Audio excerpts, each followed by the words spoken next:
That's Nick. And that's Joseph. And today we're here to talk about Run, the sophomore film directed by Aneesh Chaganty, which will be available on Healy November 20th, 2020.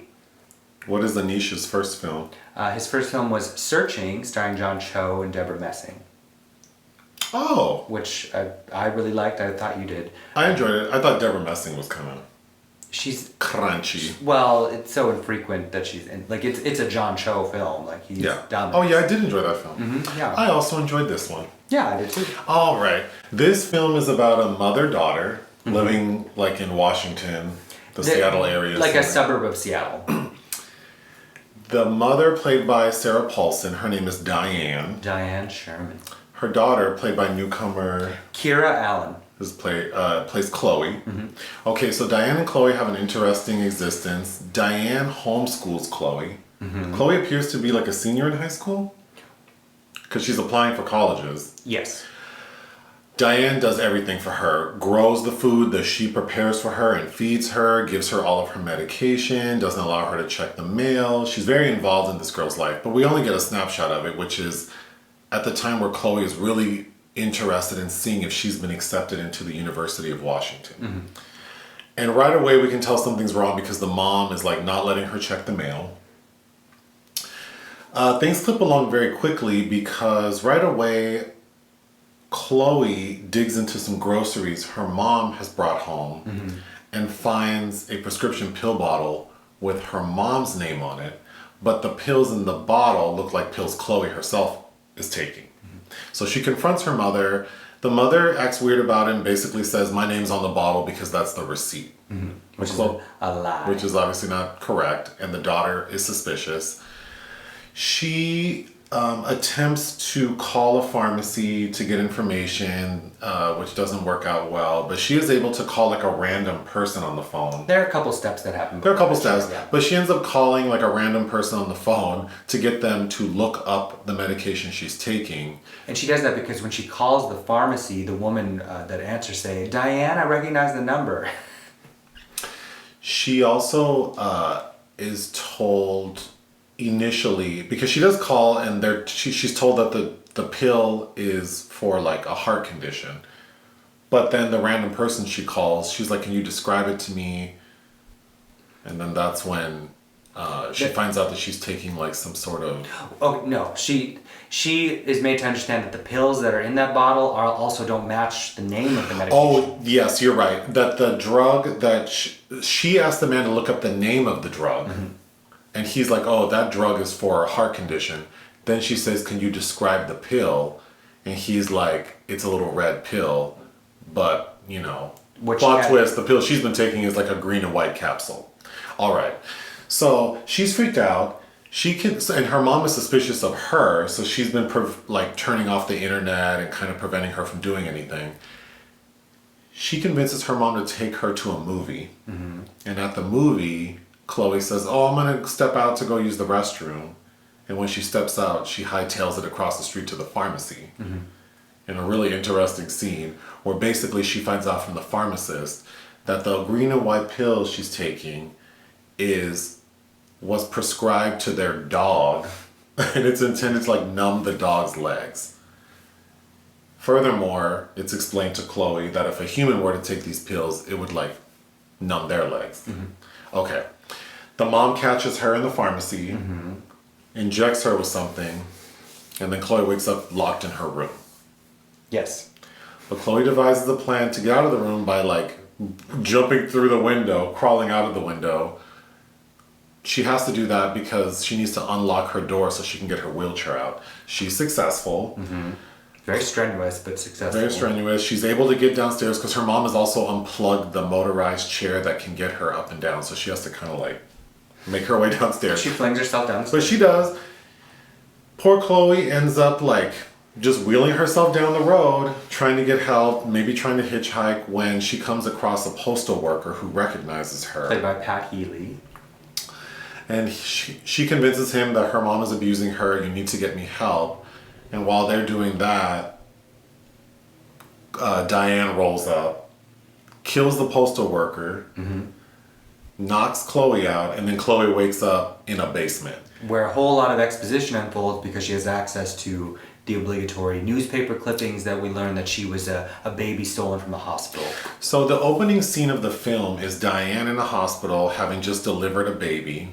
Her baby's premature and also very sick. So we see the baby in an incubator. Come to find out, Diane's baby died. After like 2 hours. After like 2 hours, and she kidnapped who we know is Chloe. And before the title is revealed, there's a list of 5 medical conditions. Including arrhythmia, asthma, diabetes, hemochromatosis, and paralysis. And the last word of the definitions of paralysis is run. Run. Which presumably are all conditions that Chloe has developed because of her mother's condition, which would be Munchausen by proxy syndrome. So we're approaching the end of the film. Chloe's locked in the basement. Her mom comes down, or Diane comes down, and is like concocting something that we're like, I guess Chloe's assuming is going to harm her. Well, the audience knows that it is because once the pharmacy situation happens, we see Diane Googling human or household neurotoxins. Right, so she's trying to like poison her daughter even further to explain why her daughter's behaving weirdly. Yeah. Anyway, Chloe gets scared, runs in the closet, and crawls into the closet and ingests pesticide in an attempt, I'm assuming, to like make her way to the hospital, which is successful. So when Chloe wakes up in the hospital, she's been intubated, so she can't talk, and her hands aren't working very well. Diane shows up to the hospital, causes like a scene away from Diane, like causes some person to code. So all the medical staff leave to go over there. And while they're all attending to this other patient, Diane steals Chloe again from the hospital. But before she can get to the car, law enforcement show up, shoot Diane. She falls down a flight of stairs. Then we fast forward 7 years, and we see Diane is now... And this is a major spoiler twist. Diane is now like incarcerated in a psychiatric facility, it would seem. She is now bedridden. Chloe is coming to visit her, explaining that, you know, this will be the last visit she has with her. It's time to move on. And sort of something that we see Chloe doing throughout the film is like vomiting. And I'm assuming she's vomiting as a result of the medication she's taking to create these fake ailments. The final scene is Chloe regurgitating the medication that her mom was giving her and telling her to open wide. So the presumption is that Chloe's been feeding her, Diane, this medication while she's been incarcerated. The end. All right. How would you like to proceed? Do you want me to run down my notes? Yes. All right. When we first see that premature baby in the beginning, Oh boy. that baby looked so fake. I thought it looked like a little crispy chicken wing. But I found it amusing. I mean, it's grotesque.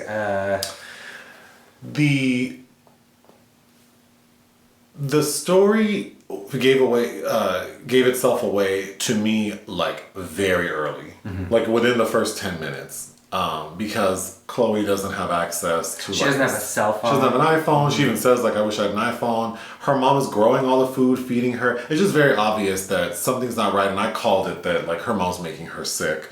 Well, because there's just so many ailments, and then her mother's behavior. It also has a sequence, one of the few sequences with other people where the mother is at like a PTA meeting, or a meeting. Oh, we didn't mention that Chloe's homeschooled. So Yes. she's at a homeschoolers meeting for parents. Yes. And Diane is not interested in engaging at all. Right. So very suspicious. I wouldn't call this a horror film. It's a psychological thriller. It's like a psychological thriller. But, so I thought the grossest part of the film is Chloe throwing up. Because she does it like 4 times. Yeah, it's not appealing. No, it's not. So the scene in the pharmacy, that was very interesting. I think the character of Chloe is effective. I thought Kiera Allen, I was surprised to learn this was this young woman's first, her debut. I think she did a good job. And she's actually, she is, was or has been wheelchair bound. Yeah, I thought she did an Which excellent job. I think adds a lot to the physicality of this performance. Yeah, she does a great job. And in the pharmacy scene, I think, you know, if we think about the fact that this young woman may have always been sort of sheltered. Her sort of behavior, like it explains her behavior, like running to the pharmacy, cutting in line, expecting the pharmacist to provide her with all of this information. But she does get it. She does get it. She's innovative. I thought. So basically, the pharmacist says, I can't, like, the pill you're showing me is not on your prescription list. I can't give you information. The pharmacist does say this is your mom's pill, which is already a HIPAA violation, but she says, I can't give you information because it's your mom. Which is stupid because she told her it's her mom's pill. Well, bitch, I can look up pills on the interweb. Right. But anyway, she tells the pharmacist we're playing a scavenger hunt. And then the pharmacist goes, interesting. She goes, I love games. Yeah, I love games. But she goes, interesting. This medication is not for your mom, actually. It was prescribed for your dog. You know, because our pharmacies are like, the computer systems are connected. Mm-hmm. That was interesting. And it also made me think of that one episode of Big Mouth where Maya Rudolph's character's like, who is this gossipy ass pharmacist? Yeah, it really did. The scene where Chloe escapes from the bedroom onto the roof, it was tedious, but I thought it was effective. Yeah. Mm-hmm. Yeah. So that I thought that was very well done. This is a Gaslight narrative. Going back to, of course, the Ingrid Bergman, I'm blinking on the Frenchman who co-stars in that with her. So there's not a lot that's surprising overall, but there are enough elements here that each time I'm like, oh, that's interesting. Like that poor postal worker. Mm-hmm. Oh yeah, Pat Healy. I thought that was usually a creep. It was interesting seeing him be kind of in a friendly role. And what really got me on that scene was Charles Boyer. Sorry, that's the Gaslight co-star. The postal worker's telling Diane, listen, your daughter's making claims that you abused her. Like, I need to take her to the hospital, to the law enforcement, whatever. And Diane switches up on him and says like, oh yeah, so I'm supposed to believe that a grown man found my daughter in the middle of the street who's in a wheelchair. She's all beaten up, like trying to put it on him. And I thought, this lady is so evil. Mm-hmm. But that postal worker, he's like, no, we can go to the police and we'll let them sort this out. Mm-hmm. But he ends up getting killed. I wrote down a quote that says, I saved you from them. Who is she? I'm sure Diane said that. Mm-hmm. Anyway, Sarah Paulson does a really good job of being sort of a lunatic. Yeah, and it's nice to see her outside of the realm of Ryan Murphy, especially considering I really wasn't a fan of Ratched so much. Yeah. Besides all the very fine women in that I really, really like. Sharon Stone. Judy Davis. But yes. To me, that just didn't, the aesthetic doesn't work. So she's just an out-and-out villain here. There's nothing redeeming about her. We don't really learn anything about her. I would have liked a little more background about her. There's one scene where she's taking a shower and it almost looked like a pentagram or something carved in her back. Yes. Which I didn't know if there was going to be some kind of satanic element. Right. Like it's going to switch up a la Ben Wheatley's Kill List all of a sudden. It doesn't, but she's just kind of undefined. And you'll draw all kinds of, I thought of the gamut. Whatever Happened to Baby Jane, Misery, even Yorgos Lanthimos' Dogtooth, and keeping children locked up and fooling them into this false reality. Well, this film made me think, let's just wrap this one up. So, because it made me think of the documentary Mommy, Dead, and Dearest. Yeah, of course.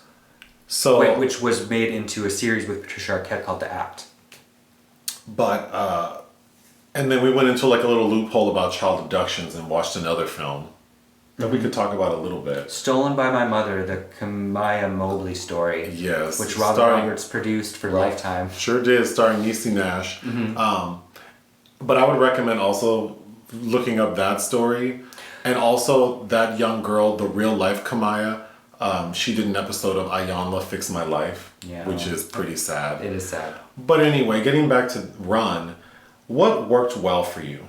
I thought Paulson and Kiera Allen worked quite well. The mechanics of the story, as I said, though familiar, worked well enough. It clips along at a fine pace, and I was definitely engaged. I really liked the score. He reunited. Chaganty reunited with his composer Torrin Borrowdale from Searching, and Borrowdale has commented that he was trying to do a contemporary kind of riff on Bernard Herrmann, who's one of my favorite composers ever, who of course composed for Hitchcock for years up through Torn Curtain, and then Brian De Palma briefly in Sisters and something else. Love the score. What didn't work for you? I think the title doesn't quite fit for me, and it's almost disappointing that we couldn't have gone into a little bit more of the mechanics, especially since we're really naming 5 very distinct disorders, and I think doing that makes you question how is this all exactly orchestrated.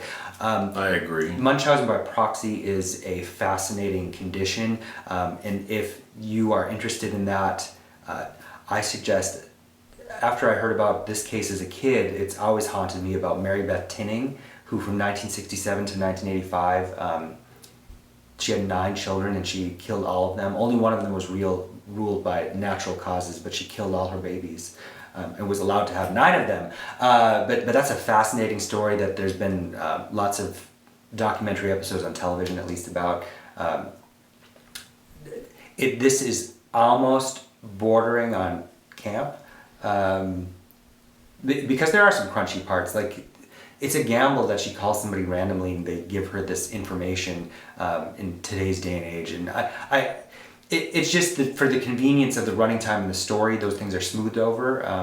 And again, like the obligatory newspaper clippings, would those just be sitting there? I don't know. But what about you? What did and didn't work for you?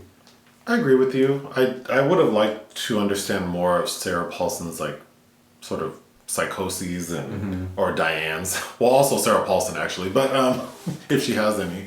And because what's so fascinating about the 2 mothers in the film we watched after this is you really get, and that's a Lifetime movie, and you still get a really good composite of Gloria, played by Niecy Nash, and where she was psychologically to do this, to steal this baby.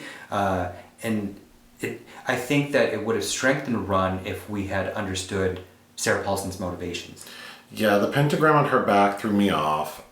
If that's what it was. I also didn't...